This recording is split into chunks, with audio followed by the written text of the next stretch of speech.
আমরা এই দেশে নাগরিক, আমরা এই দেশের ভোটার, আমরা ট্যাক্স দেই, ভ্যাট দেই, তারপরেও কেন আমাদের সাথে এই রোহিঙ্গাদের মতো আচরণ করা হচ্ছে?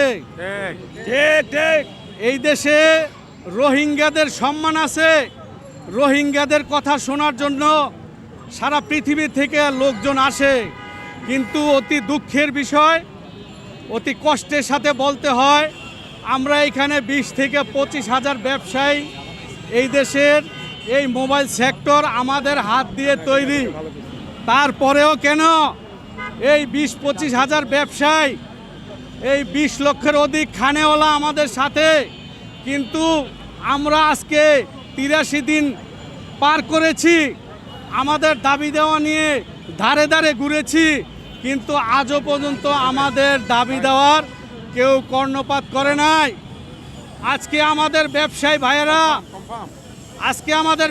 ভাইয়েরা জেলে বন্দী আছে। আমাদের ব্যবসায়ী ভাইয়েরা নিরীহ মানুষ, আমাদের ব্যবসায়ী ভাইদেরকে জেলে বন্দী করে রেখেছে। আমরা জামিন চাওয়ার পরেও জামিন দেওয়া হচ্ছে না। আমাদের নেতৃবৃন্দকে মিথ্যা মামলা দিয়ে আমরা পালিয়ে বেড়াচ্ছি। কেন এই বৈষম্য বাংলাদেশে?